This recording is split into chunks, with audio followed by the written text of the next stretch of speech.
आज हम evidence law का एक बहुत इम्पॉर्टेंट कॉन्सेप्ट पढ़ेंगे, प्रिजम्पशन। प्रिजम्पशन का मतलब होता है कोर्ट का एक लॉजिकल इन्फ्रेंस लेना बिना डायरेक्ट प्रूफ के, लेकिन लॉ के अथॉरिटी के साथ। एविडेंस का ये कोर प्रिंसिपल याद रखना है। Evidence proves fact, presumption eases proof. Presumption का यूज़ इसलिए होता है क्योंकि हर फैक्ट को फिजिकली प्रूव करना पॉसिबल नहीं होता। ह्यूमन कंडक्ट, नेचुरल इवेंट्स और ऑफिशियल एक्ट्स नॉर्मली एक पैटर्न फॉलो करते हैं। इसीलिए लेजिस्लेचर कोर्ट को बोलता है इन सिचुएशंस में आप मान सकते हो जब तक अपोजिट प्रूव ना हो। सेक्शन 2H BSA डील करता है मे प्रिज्यूम से। लॉ कहता है जब कोई अधिनियम बोले कि कोर्ट में प्रिज्यूम अ फैक्ट, कोर्ट के पास दो ऑप्शन होते हैं। एक, कोर्ट उसको प्रूव्ड मान सकती है जब तक अपोजिट पार्टी उसको डिसप्रूव ना कर दे। सेकंड, कोर्ट बोल सकती है नहीं, पहले प्रूफ लाओ। यहाँ पर एक इम्पॉर्टेंट पॉइंट याद रखेंगे, may presume equals to discretionary presumption. इसका मतलब कोर्ट बाउंड नहीं है, कोर्ट अपनी जुडिशियल विजडम यूज़ करेगी। फॉर एग्जांपल देखते हैं, अगर कोई रजिस्टर्ड डॉक्यूमेंट प्रोड्यूस होता है तो कोर्ट में प्रिज्यूम करेगी कि एग्जीक्यूशन प्रॉपर है और सिग्नेचर्स जेन्युइन है, लेकिन अगर सस्पिशन हो तो कोर्ट प्रूफ मांग सकती है। अब हम बात करते हैं सेक्शन 14 CPC की। सेक्शन 14 ऑफ CPC जो प्रिजम्पशन से डायरेक्टली लिंक्ड है। सेक्शन 14 CPC कहता है जब कोर्ट के सामने फॉरेन जजमेंट की सर्टिफाइड कॉपी आती है तो कोर्ट प्रिज्यूम करेगी कि जजमेंट एक कॉम्पिटेंट कोर्ट ने दिया है, लेकिन यह प्रिजम्पशन रिबटेबल है। अपोजिट पार्टी प्रूव कर सकती है कि फॉरेन कोर्ट के पास जुरिस्डिक्शन नहीं था। यहाँ पर हमें ध्यान रखना है कि CPC का सेक्शन प्लस एविडेंस का concept equals to interlinked working. इसलिए कहा जाता है एविडेंस एक्ट कभी अकेला नहीं चलता। Section 88 BSA deals with foreign judicial records. ये सेक्शन डील करता है certified copies of foreign judicial records. यहाँ पर कोर्ट में प्रिज्यूम करेगी कि डॉक्यूमेंट्स जेन्युइन है और कॉपी एक्यूरेट है। यहाँ पर एक शर्त है कि सर्टिफिकेशन सेंट्रल गवर्नमेंट के रिप्रेजेंटेटिव के मैनर में होना चाहिए। सबसेक्शन 2 क्लैरिफाई करता है पॉलिटिकल एजेंट भी सेंट्रल गवर्नमेंट रिप्रेजेंटेटिव माना जाएगा। इसका प्रैक्टिकल यूज़ होता है international disputes, matrimonial cases, extradition matters. यहाँ भी मे प्रिज्यूम है कि कोर्ट डिस्क्रिशन यूज़ करेगी।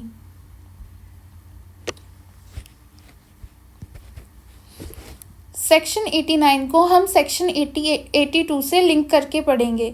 सेक्शन 89 BSA एक इंटरेस्टिंग प्रिजम्पशन देता है दैट कोर्ट में प्रिज्यूम करेगी book of public journal interest, published map and charts कि ये सही ऑथर के द्वारा लिखी गई है और सही टाइम और प्लेस पर पब्लिश हुई।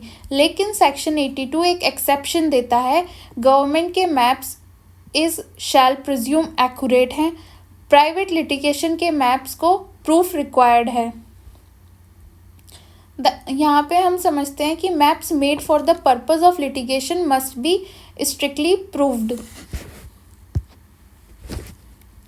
Section 90 BSA presumption as to electronic messages. Digital age में एविडेंस लॉ भी अपग्रेड हुआ है। सेक्शन 90 कहता है कोर्ट में प्रिज्यूम इलेक्ट्रॉनिक मैसेज वही है जो सेंडर ने फीड किया था, लेकिन कोर्ट ये प्रिज्यूम नहीं करेगी कि मैसेज किसने सेंड किया। मतलब कंटेंट प्रिज्यूम हो सकता है लेकिन ऑथरशिप प्रूव करनी पड़ेगी। ये section cyber crime, email, WhatsApp evidence में भी बहुत इंपॉर्टेंट माना जाता है। सेक्शन 92 डील करता है presumption as to documents 30 years old. यहाँ पर कोर्ट में प्रिज्यूम करेगी कि सिग्नेचर्स जेन्युइन है, एग्जीक्यूशन प्रॉपर है और अटेस्टेशन वैलिड है। एक कंडीशन है कि डॉक्यूमेंट प्रॉपर कस्टडी से आया हो। केस लॉ से समझते हैं, Maheshwar Nayak versus TS Narayan 1949 Orissa high court. Court ने कहा proper custody does not mean best और परफेक्ट कस्टडी, मतलब बस लेजिटिमेट ओरिजिन होना चाहिए।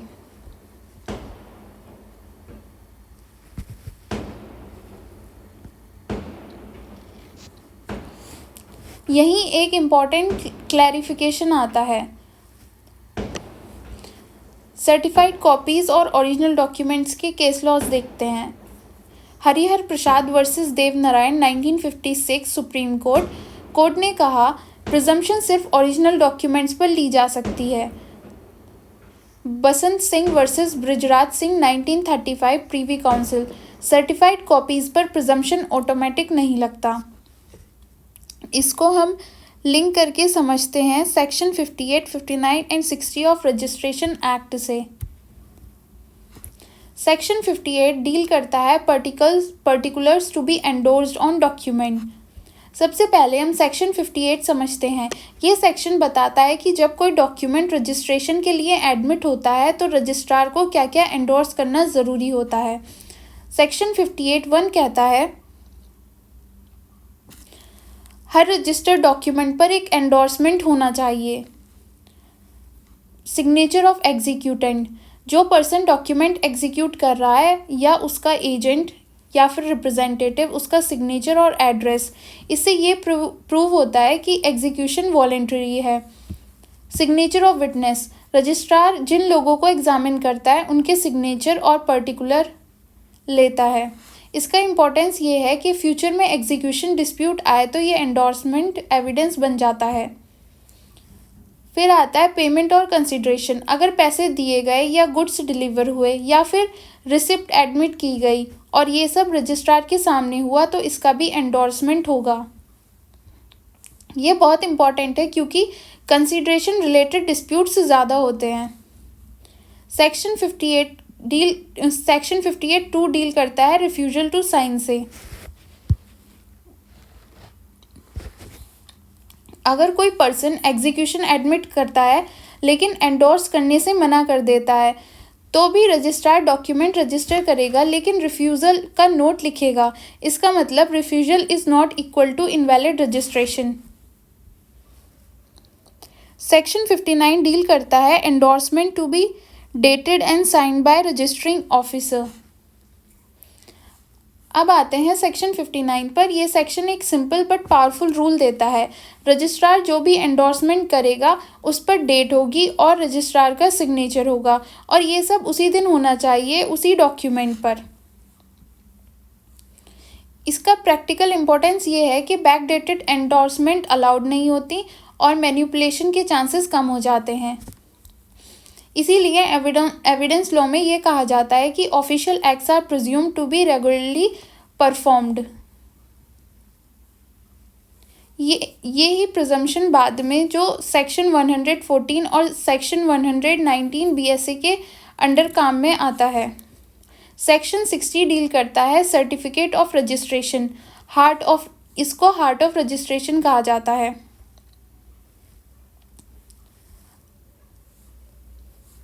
सेक्शन 60 सबसेक्शन 1 कहता है जब सेक्शन 34, 35, सेक्शन 58, 59 की सारी फॉर्मेलिटीज़ कंप्लीट हो जाती हैं तो रजिस्ट्रार डॉक्यूमेंट पर एंडोर्स करेगा। रजिस्टर्ड होने के बाद registered number, book number and page number. ये क्या प्रूव करता है? ये प्रूव करता है legal effect. Certificate of registration is conclusive proof that the document has been duly registered. लेकिन यहाँ पे ध्यान रखना है कि एग्जीक्यूशन का प्रूफ अलग मैटर है और रजिस्ट्रेशन का प्रूफ अलग। सेक्शन 58 और 60 का डायरेक्ट कनेक्शन है प्रिजम्पशन ऑफ जेन्युइननेस और प्रिजम्पशन ऑफ रेगुलरिटी से। इसलिए कोर्ट्स कहते हैं once registration certificate is endorsed a presumption arises in favor of document। Shivlal versus Chetram court 1971 court ने होल्ड किया कि सेक्शन 60 का सर्टिफिकेट स्ट्रॉन्ग प्रिजम्पशन क्रिएट करता है, बर्डन अब चैलेंजर पर शिफ्ट हो जाता है। इसलिए हम कहते हैं कि सर्टिफाइड कॉपी को सेक्शन 60 सर्टिफिकेट के साथ जोड़ के कोर्ट प्रिज्यूम कर लेता है कि एग्जीक्यूशन जो है वो प्रॉपर है और रजिस्ट्रेशन वैलिड है, लेकिन फ्रॉड, कोर्जन और लैक ऑफ जुरिस्डिक्शन प्रूव करके प्रिजम्पशन रिबट भी की जा सकती है।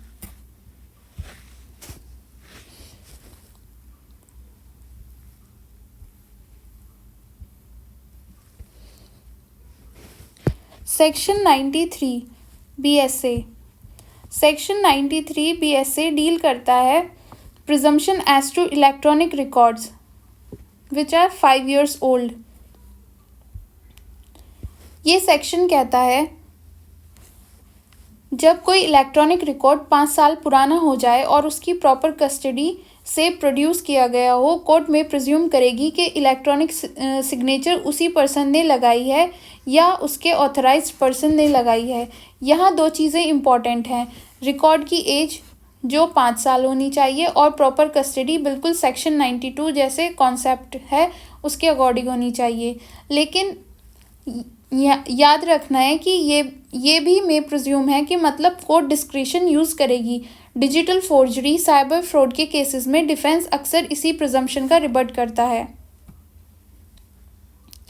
सेक्शन 117 डील करता है presumption as to abetment of suicide by married women. Section 117 कहता है कोर्ट में प्रिज्यूम करेगी कि सुसाइड अबेटेड था बाय हस्बैंड या हस्बैंड के रिलेटिव्स अगर 3 कंडीशन प्रूव हो जाती हैं। नंबर 1, वुमेन ने 7 साल के अंदर मैरिज के सुसाइड किया। नंबर 2, उसको क्रूअल्टी सब्जेक्ट की गई थी। नंबर 3, क्रूअल्टी का मीनिंग BNS 2023 के सेक्शन 86 के अकॉर्डिंग है। यहाँ पे ध्यान रखना है कि ये ऑटोमेटिक कन्विक्शन नहीं है, सिर्फ प्रिजम्पशन है। कोर्ट को फैक्ट्स, सर्कमस्टेंसेस, सराउंडिंग एविडेंस सब कंसीडर करना होता है। हम यहाँ पे लिंक करेंगे आर्टिकल 14 इक्वालिटी बिफोर लॉ और article 15 clause 3 special provisions for women. Case law देखते हैं, रीमा अग्रवाल वर्सेस अनुपम 2004 सुप्रीम कोर्ट ने हेल्ड किया था कि प्रोटेक्शन ऑफ वुमेन लॉज को पर्पोजिव इंटरप्रिटेशन देनी चाहिए। इस सेक्शन का मेन ऑब्जेक्टिव है मैरिड वुमेन को प्रोटेक्शन, डोरी, डेथ और हैरेसमेंट को कर्ब करना। सेक्शन 19 BSA डील करता है कोर्ट में presume existence of certain facts. Law कहता है कोर्ट में प्रिज्यूम करेगी किसी भी फैक्ट का एग्जिस्टेंस अगर वो natural event, human conduct, public या प्राइवेट बिजनेस के नॉर्मल कोर्स के अकॉर्डिंग हो। इस सेक्शन को बोलते हैं common sense section of evidence law. अब हम समझते हैं प्रिजम्पशन ऑफ लॉन्ग कोहैबिटेशन। अगर man and women long time तक हस्बैंड वाइफ की तरह रह रहे हो तो कोर्ट प्रिज्यूम करेगी कि ये वैलिड मैरिज है। केस लॉज हैं Gokul Chand versus Praveen Kumar 1952 supreme court, Ronny versus state of Maharashtra 1998 supreme court ने बोला cohabitation creates presumption in favour of marriage, लेकिन प्रिजम्पशन रिबटेबल है।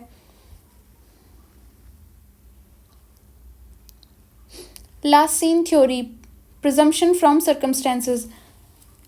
अब हम आते हैं क्रिमिनल जुरिस्प्रूडेंस के एक फेमस कॉन्सेप्ट पर, लास्ट सीन थ्योरी, जो सेक्शन 119 के अंडर ऑपरेट करता है। अगर एक्यूज डिजीज के साथ लास्ट सीन था और डेथ के टाइम गैप छोटा है तो कोर्ट प्रिज्यूम कर सकती है एक्यूज का involvement. Veladhar case 2001 Kerala high court.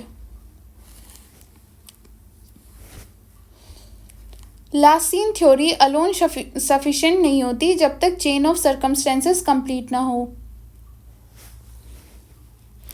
Section 8 BSA conspiracy and common design. Section 8 BSA एक पावरफुल एविडेंटरी वेपन है प्रोसिक्यूशन के हाथ में। सेक्शन कहता है अगर कोर्ट को रीजनेबल ग्राउंड मिलता है कि 2 या ज़्यादा लोग कॉन्स्पिरेसी में इन्वॉल्व हैं तो उनमें से एक का स्टेटमेंट, एक्ट, राइटिंग सबके खिलाफ रेलिवेंट हो जाता है। यहाँ पे इम्पॉर्टेंट कंडीशन ये है कि एक्ट या स्टेटमेंट होना चाहिए कॉमन इंटेंशन का रेफरेंस में या फिर कॉन्स्पिरेसी के बाद। इस सेक्शन का यूज़ होता है मोस्टली टेरर केसेस में, organised crime matters, corruption matters में। Section 24 consideration of proved confession affecting person making it and others jointly under trial for same offense। Law कहता है अगर जॉइंट ट्रायल चल रहा हो, एक अक्यूज कन्फेशन करता है, कन्फेशन खुद को और दूसरों को इम्प्लीकेट करता है, कोर्ट में take into consideration confession against co-accused also, लेकिन confession sole basis of conviction नहीं हो सकता। यहाँ पे ऑफेंस इंक्लूड करता है abetment and attempt. Absconding accuse के एब्सेंस में भी जॉइंट ट्रायल माना जाएगा। यहाँ पर एक गोल्डन रूल आता है that confession of co-accused is a weak piece of evidence.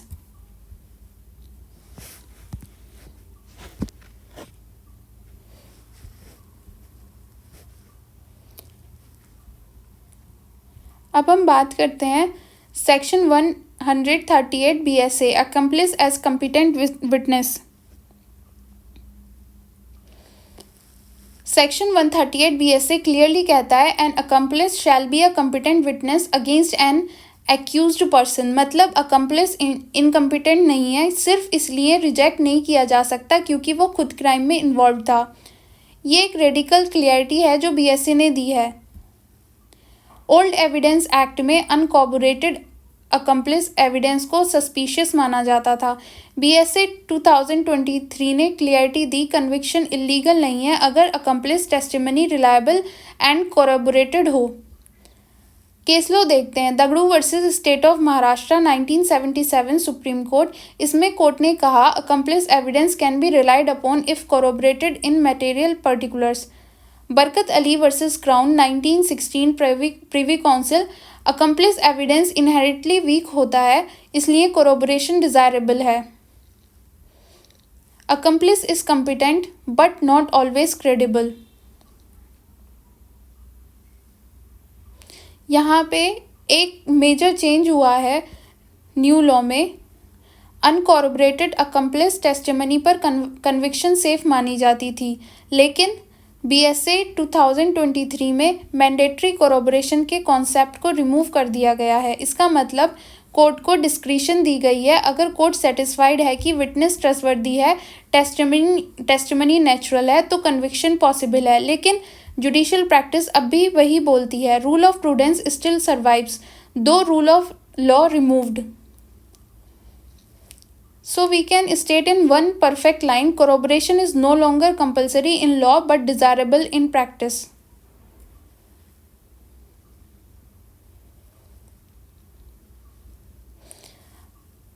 हम ये conclude कर सकते हैं कि presumption starting point है और proof final destination है। presumption का काम होता है burden of proof को shift करना। For example, section 117 सुसाइड से डील करता है। Prosecution of direct abetment prove करने की ज़रूरत नहीं है, प्रिजम्पशन रेज होती है और डिफेंस को रिबट करना पड़ता है। इसलिए कहा जाता है presumptions are tool of justice not shortcuts to conviction. Court का ड्यूटी है प्रिजम्पशन ब्लाइंडली अप्लाई नहीं करनी और फैक्ट्स के कॉन्टेक्स्ट में अप्लाई करनी है।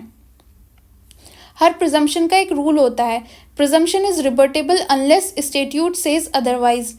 डिफेंस प्रिजम्पशन रिबट कर सकती है क्रॉस एग्जामिनेशन से, सर्कमस्टेंशियल एविडेंस से, प्रोबेबिलिटी शो करके और डॉक्यूमेंट्री प्रूफ से। हम ये याद रखेंगे कि डिफेंस को प्रोसिक्यूशन जैसे बियॉन्ड रीजनेबल डाउट प्रूव नहीं करने, सिर्फ रीजनेबल डाउट क्रिएट करना होता है।